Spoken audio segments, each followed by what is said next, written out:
Hello everyone, welcome to Supriya educational classes. So आज हम पढ़ेंगे सेल, क्योंकि अभी हम नॉर्मल टॉपिक्स ले रहे हैं, उनको बाय ट्रिक्स हम समझेंगे। तो आज का हमारा टॉपिक है सेल। तो सेल के बारे में अपन देख लेते हैं, ब्रीफ इंट्रोडक्शन इसका देख लेते हैं कि सेल जो है वो डिस्कवर्ड की गई थी रॉबर्ट हुक के द्वारा कब 1665 में, ठीक है। और ये जो है किसी भी ऑर्गेनिज्म की स्ट्रक्चरल एंड फंक्शनल यूनिट होती है। उसके बाद देखते हैं कि सबसे स्मॉलेस्ट यूनिट जो होती है वो क्या होती है, सेल होती है। उसके बाद सेल का जो ग्रुप बनता है उससे क्या बनता है, टिश्यू बनाते हैं, ऑर्गन से सिस्टम बनते हैं और सिस्टम से कंप्लीट ऑर्गेनिज्म जो है वो बन जाता है। उसके बाद अपन देखते हैं कि सेल का कुछ क्लासिफिकेशन देख लेते हैं। तो सबसे पहले देखते हैं on the basis of number, यानी कि नंबर के बेसिस पे सेल जो है वो कितने भागों में बांटा गया है। तो उसको दो भागों में बांटा गया है, यूनी और मल्टी। यूनी मतलब एक, मल्टी यानी बहुत सारी। पहला है यूनी सेलुलर यानी कि एक कोशिकीय, मल्टी सेलुलर का मतलब है बहुकोशिकीय। जैसे कुछ जीव होते हैं जो जिनमें सिर्फ एक सेल होती है, फॉर एग्जाम्पल अमीबा है, यूग्लिना है। उसके बाद अपन देखते हैं मल्टी सेलुलर। मल्टी सेलुलर में क्या होता है कि बहुत सारे सेल जो हैं वो एक साथ जुड़ के उसके बाद में ऑर्गेनिज्म का फॉर्मेशन करते हैं। जैसे अभी हमने पहले देखा कि सेल है, फिर टिश्यू है, टिश्यू से ऑर्गन है, ऑर्गन से सिस्टम और सिस्टम से ऑर्गेनिज्म। तो इस तरीके से ये जो मल्टी सेलुलर है इन ऑर्गेनिज्म का फॉर्मेशन होता है, फॉर एग्जांपल ह्यूमन बीइंग। उसके बाद हम देखते हैं कि अगला जो बेसिस है वो क्या है, on the basis of complexity of cell. इनके सेल कॉम्प्लेक्स है या सिंप्लेक्स है, उसके बेसिस पे दो भागों में जो है वो सेल को डिवाइड कर दिया गया, प्रोकैरियोटिक और यूकैरियोटिक। सो सबसे पहले अपन देखते हैं, चलो इसके नाम को डिवाइड करके देख लेते हैं। प्रोकैरियोटिक का मतलब क्या हो गया, प्रो मतलब बिल्कुल सिंपल टाइप का, यानी कि आधे प्रकार की कोशिका जो होती है वो प्रोकैरियोटिक हो गई। यूकैरियोटिक मतलब ट्रू सेल।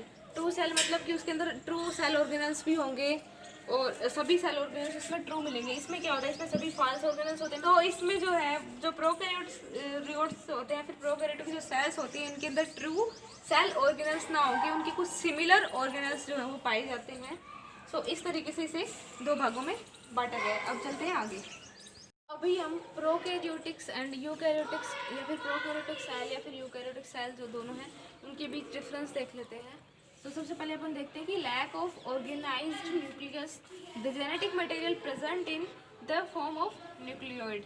इसका मतलब क्या है कि जो प्रोकैरियोटिक सेल है उसके अंदर क्या होता है, जो जेनेटिक मटेरियल होता है वो किसकी फॉर्म में प्रेजेंट होता है, न्यूक्लियोइड की। क्योंकि इसमें क्या होता है, न्यूक्लियस जो है इसमें ऑर्गेनाइज्ड जो न्यूक्लियस है वो नहीं पाया जाता।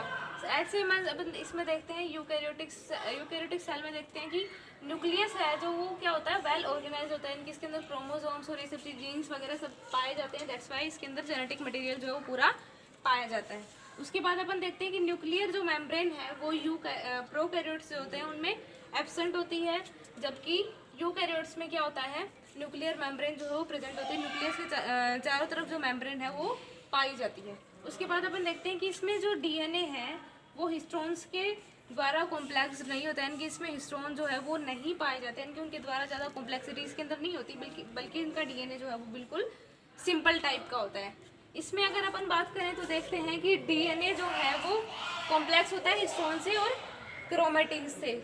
इनकी इसमें क्या होता है कि इसमें हिस्टोन भी पाया जाता है और क्रोमेटिन भी पाए जाते हैं। उसके बाद अपन देखते हैं कि डीएनए जो है वो प्रोकैरियोट्स में कैसा होता है, सर्कुलर फॉर्म में मिलता है, ठीक है, सर्कुलर फॉर्म में मिलता है।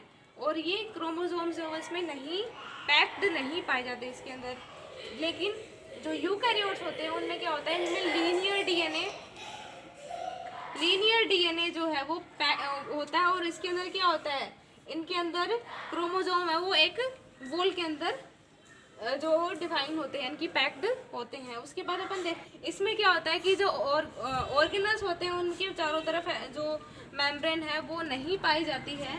जबकि अपन यूकैरियोटिक्स की बात करें तो इनमें क्या होता है कि मेम्ब्रेन बाउंड ऑर्गेनल्स जैसे कि गोल्जी बॉडी है, लाइसोसोम है, ये सब इनमें पाए जाते हैं। अब अपन देखते हैं कि प्रोकैरियोट्स होते हैं उनमें माइटोकॉन्ड्रिया, जिसे power house of the cell कहते हैं, वो इनमें एब्सेंट होता है। जबकि यूकैरियोटिक जो सेल होती है इनमें माइटोकॉन्ड्रिया जो है प्रेजेंट होता है, क्योंकि ये तो बिल्कुल एक प्रिमिटिव टाइप की सेल है और यूकैरियोटिक जो सेल है वो कौन सी है, एडवांस टाइप की सेल है। इसमें सभी चीजें धीरे धीरे क्या होने स्टार्ट हो गई, वेल डेवलप्ड जो ऑर्गेनल्स है वो इसमें पाए जाते हैं।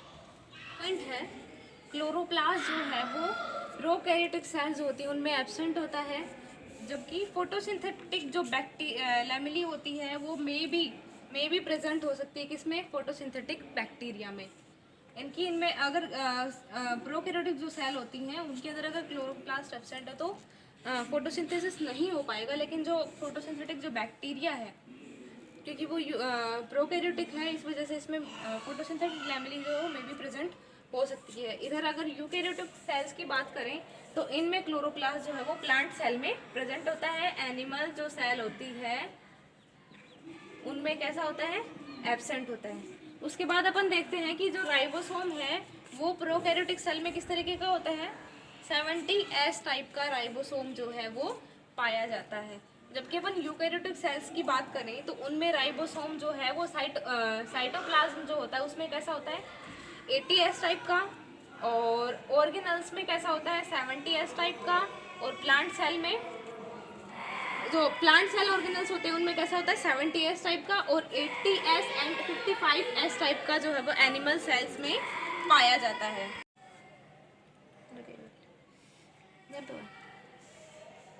उसके बाद देखते हैं कि सेल वॉल जो है वो किसकी बनी होती है, म्यूरेन की बनी होती है। किसमें, प्रोकैरियोटिक सेल्स में। जबकि यूकैरियोटिक जो सेल्स होती हैं उनमें जो है सेल वॉल जो है एनिमल सेल के अंदर तो एब्सेंट होती है, जो पहले बताया था। और जबकि प्लांट सेल में क्या होता है, ये किसकी बनी होती है, सेलुलोज की, हेमीसेलुलोज की एंड लिग्निन की जो है वो बनी होती है। सो आगे देखते हैं कि इसमें जो फ्लैजेला है प्रोकैरियोटिक सेल्स में वो कैसे होते हैं, सिंपल होते हैं। और ये किससे बने होते हैं, फ्लैजेलिन से मिलके ये बने होते हैं। और इनमें 9+2 ऑर्गेनाइजेशन जो है वो एब्सेंट होता है। 9+2 ऑर्गेनाइजेशन क्या है कि 9 जो ट्यूबुल्स माइक्रोट्यूबुल्स होती हैं वो तो कैसी होती है, सर्कुलर होती हैं, जबकि 2 माइक्रोट्यूबुल्स का जो है वो मिडिल में उनके पाई जाते हैं, जो कि इसमें क्या होता है, एब्सेंट होता है। उसके बाद इसमें अपन देखते हैं कि इनमें ये जो है वो क्या करती हैं, 9+ इसमें जो फ्लैजेला है वो कैसे होते हैं, स्पेशलाइज होते हैं। और साथ ही क्या करते हैं, 9+2 जो ऑर्गेनाइजेशन है वो शो करते हैं, जैसे 1 2 3 4 5 6 7 8 9 पूरी 2 इसमें बीच में मिलेंगे। इस तरीके से इसमें माइक्रोट्यूब्यूल्स जो है वो पाई जाती हैं। उसके बाद अपन देखते हैं कि साइटोप्लाज्मिक स्ट्रीमिंग जो है वो नॉट ऑब्जर्व होती है। और इसमें क्या होता है, साइटोप्लाज्मिक स्ट्रीमिंग जो है वो ऑब्जर्व होती है। सो अपन देखते हैं साइटोप्लाज्मिक स्ट्रीमिंग, यानी कि जो साइटोप्लाज्म है वो जो किस तरीके से सेल के अंदर मूव करता है। तो इसमें जो ये जो साइटोप्लाज्मिक स्ट्रीमिंग है इसको साइक्लोसिस भी बोलते हैं, जो क्या होता है, एब्सेंट होती है। जबकि इसमें जो है साइटोप्लाज्मिक स्ट्रीमिंग जो है वो पाई जाती है, फिर ऑब्जर्व होती है। उसके बाद जो प्रोकैरियोटिक सेल्स होती है उनमें क्या होता है, माइक्रोट्यूब्यूल्स जो है वो एब्सेंट होती हैं। जबकि यूकैरियोटिक जो सेल होती है उसमें क्या होता है, माइक्रोट्यूब्यूल्स जो है वो क्या बनाती हैं, साइटोस्केलेटन। साइटोस्केलेटन क्या होता है, कोई सेल है उसका जो टोटल स्केलेटन होता है उसे सेल को अपन साइटो से भी डिफाइन करते हैं। जो सेल का जो स्केलेटन है वो किस तरीके से बनता है, उसको कौन बनाता है, माइक्रोट्यूब्यूल्स बनाती हैं। अब इसमें देखते हैं कि प्रोकैरियोटिक जो सेल होती हैं इनमें क्या होता है, डिफरेंट काइंड ऑफ पिलाई जो है वो एब्सेंट होती हैं। पिलाई इसके अंदर क्या होता है, पाई जाती है, जबकि प्रेजेंट होती हैं। जबकि यूकैरियोटिक जो सेल होती है इसके अंदर क्या होता है, पिलाई जो है वो एब्सेंट होती हैं। सो अभी अपन आगे एनिमल सेल और प्लांट सेल के बारे में पढ़ेंगे और उसके बाद में सेल ऑर्गेनल स्टार्ट करेंगे बाय ट्रिक्स। सो बने रहिए। Thank you for watching.